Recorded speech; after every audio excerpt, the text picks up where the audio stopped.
Grow your practice, grow your wealth, grow your impact.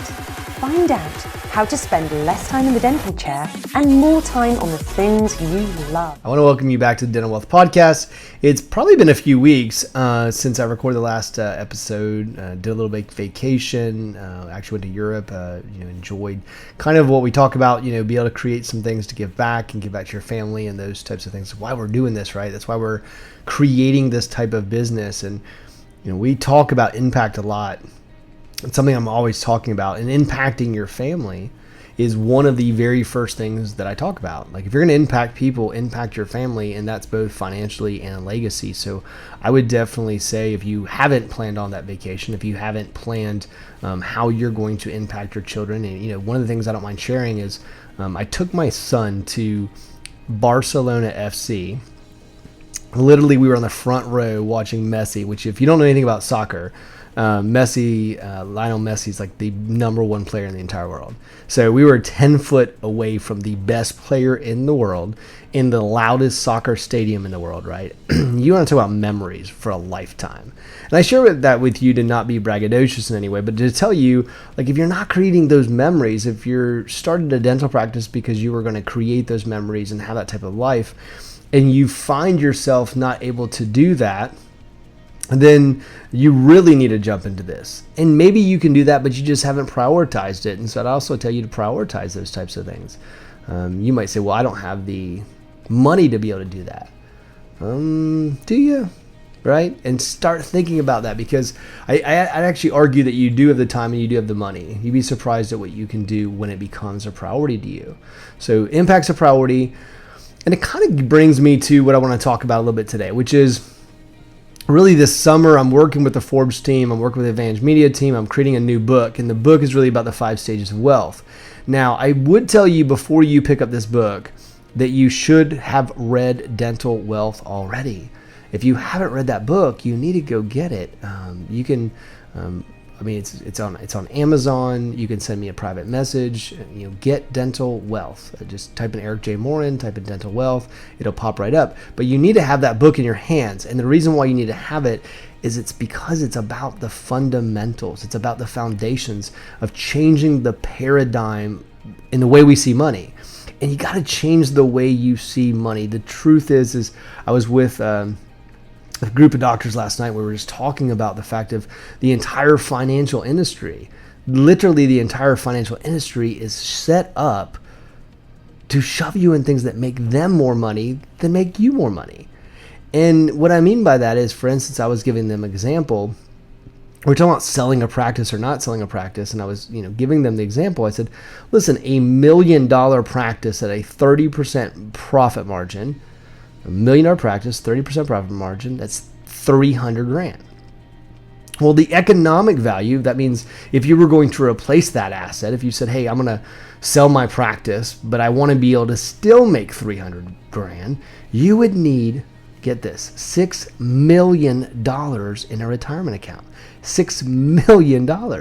And so, okay, $6 million is a lot of money. The great question is, how many doctors are accumulating $6 million?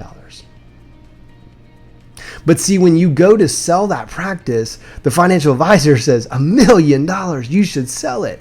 The broker who's getting 10% and it's going to make $100,000 says, sell it, right? The banker wants both sides of the deal. And what ends up happening is you have this financial industry that's designed around putting you into things that make them money. Now, I'm not beating up on your financial advisor. They just weren't educated in the idea of how do you invest inside of a business and understanding the economic value.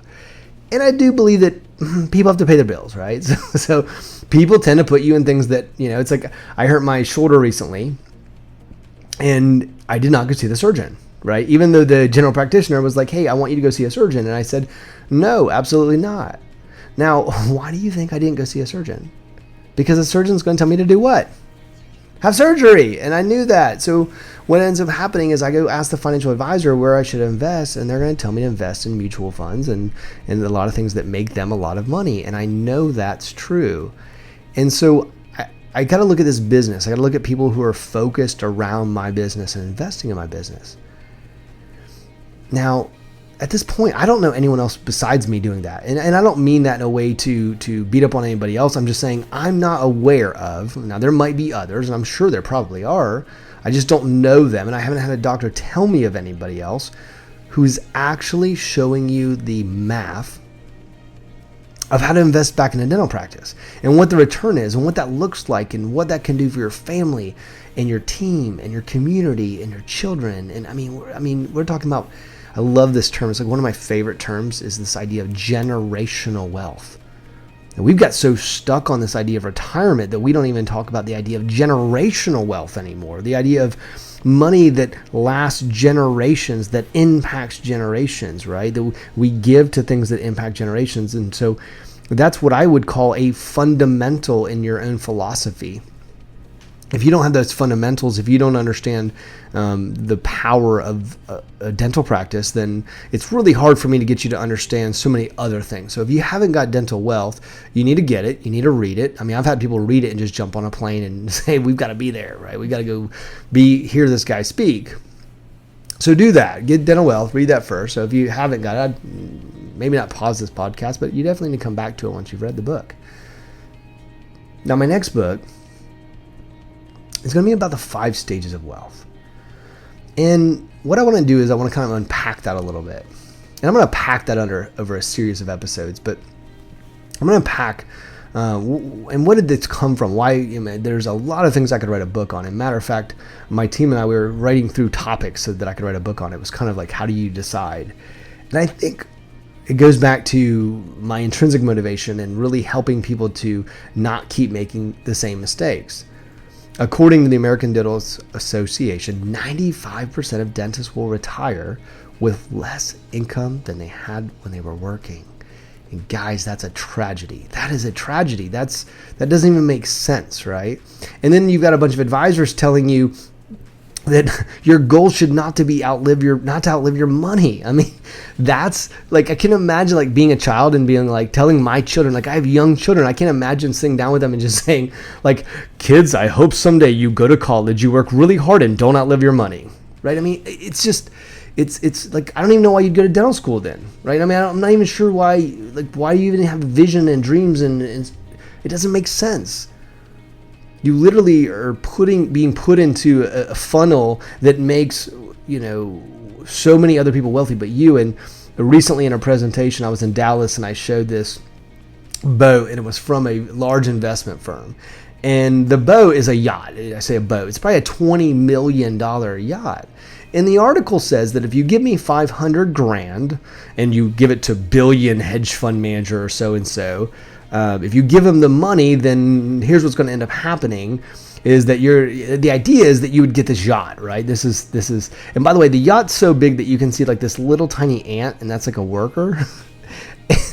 and I thought, this is complete horse crap. Like I was looking at this going, this is ridiculous, because I want you to just think about this for a second. Let me tell you why I say that.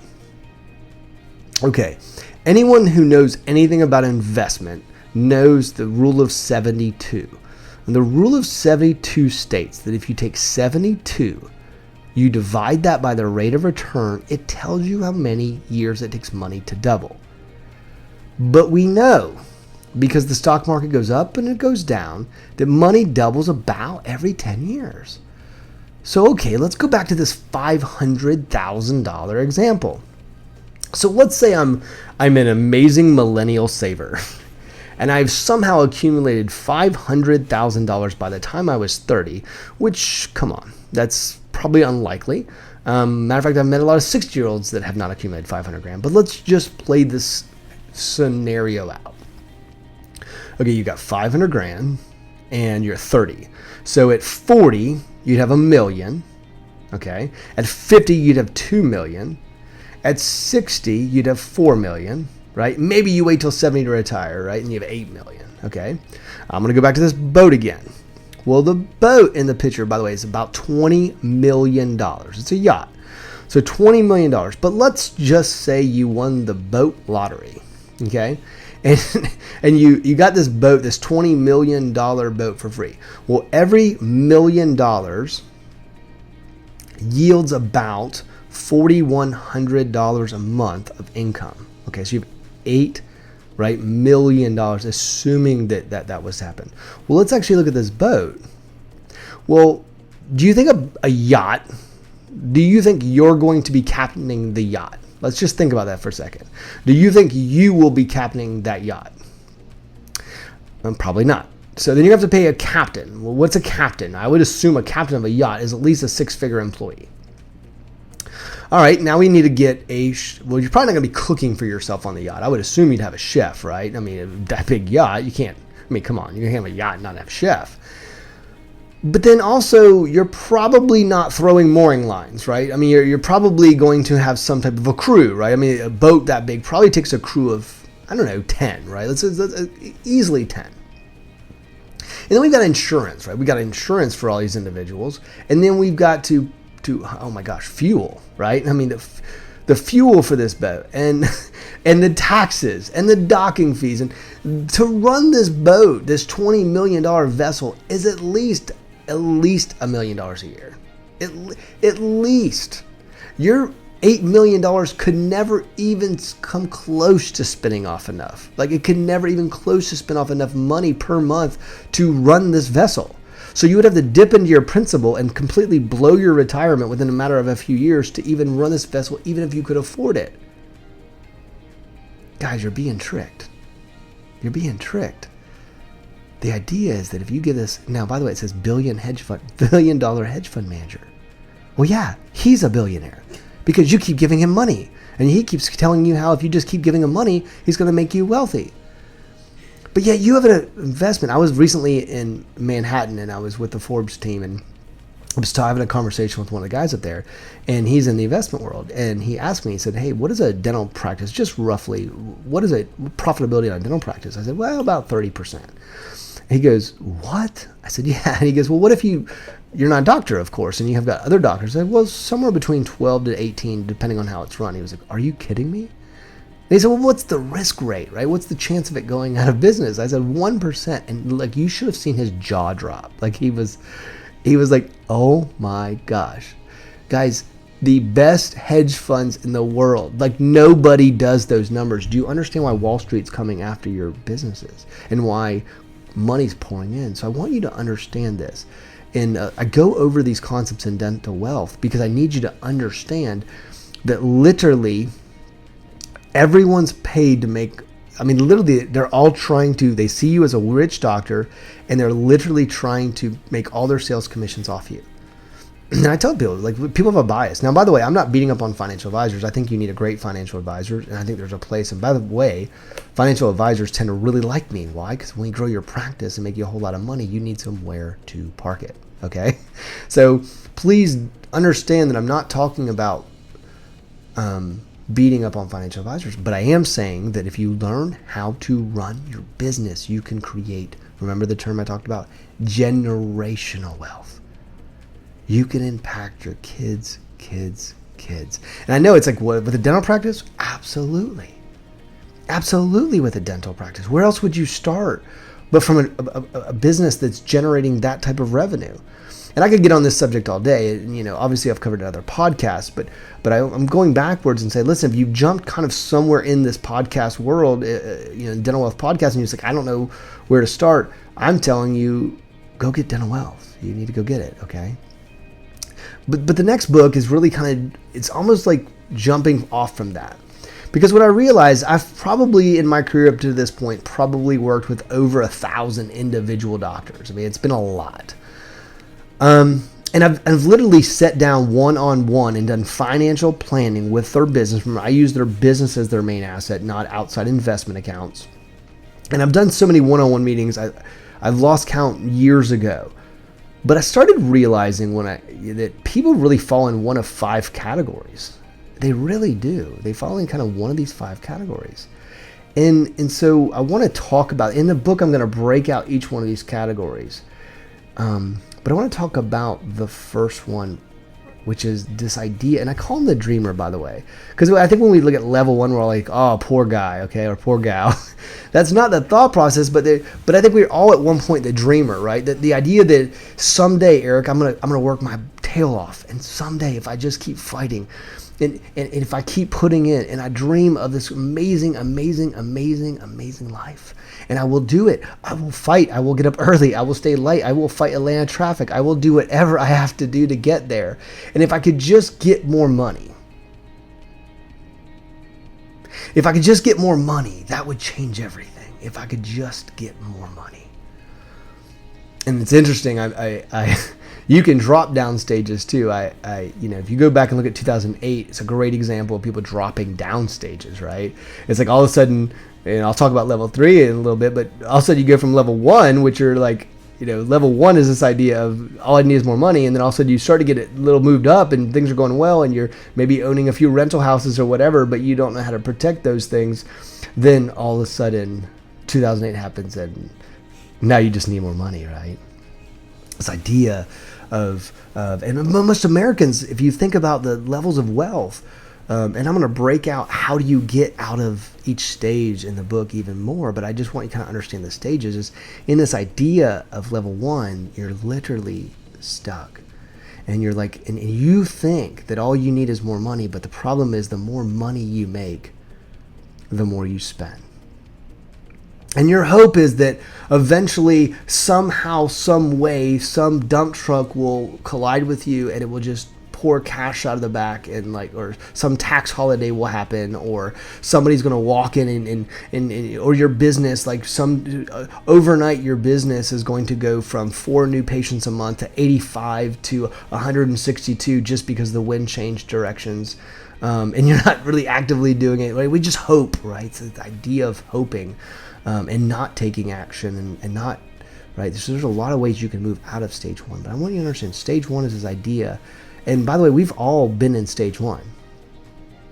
And some of you were listening and go, I'm not stage 1.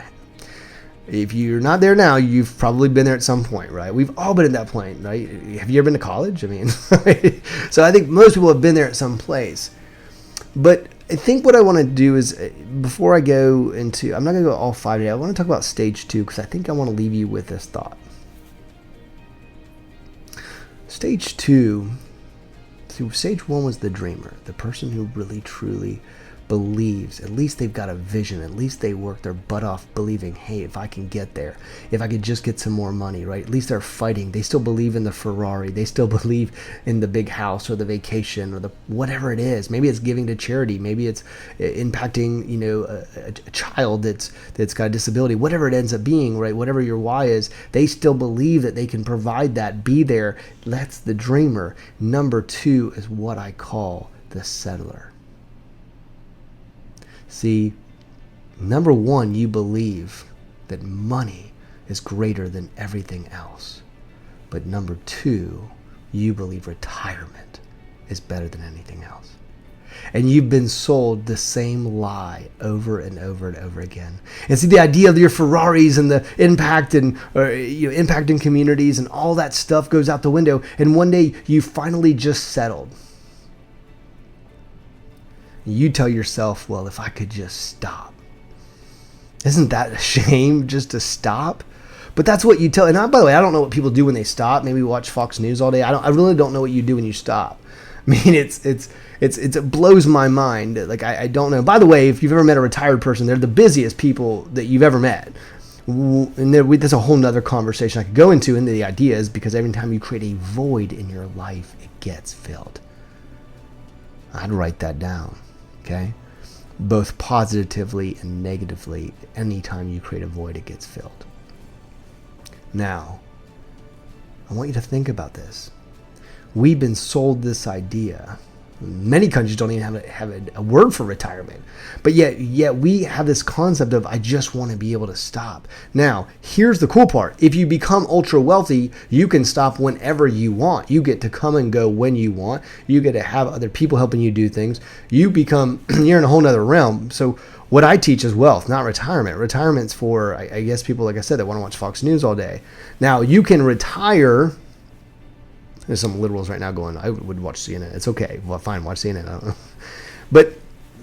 But I want you to think about that for a second. Is that what you, like, Could you imagine just telling, and by the way, hey, look, you might listen to this going, Eric, I believe that in a diversified portfolio, I just want to retire someday and stare at the walls. And hey, look, that might be for you. And maybe my philosophy is not for you. And that's okay. I don't take any offense to it. But I have to be honest with you. And I'm honest with really anyone I work with. I have a bias. I'm a big thinker. And I believe I want to work with the best of the best. And I want to work with the people who create amazing organizations and impact a whole lot of people. And they fight for the little person, and they grow and they build and they create. Like that the idea of the American dream, I'll be honest with you, I'm one of those guys. And I believe that there's no reason we should ever settle. If every financial advisor, if every piece of advice you're getting right now is to tell you to settle, that I hope you work your butt off, that you give up your weekends, that you give up your mornings, that you give up everything in your life just so you can settle, I would fire them. Life's not about settling. Never was. But you've been told it's about settling. Don't settle. Take action. Okay? I'm going to walk you through the other stages of wealth, but I want you to leave you with that message today. Where in your life are you settling? Where in your business are you settling? Are you taking advice from people who are telling you to settle? And if you are, stop. We were laughing last night because I said a comment. I said, I believe that everyone in your life, everyone around you wants to see you do well, just not better than them.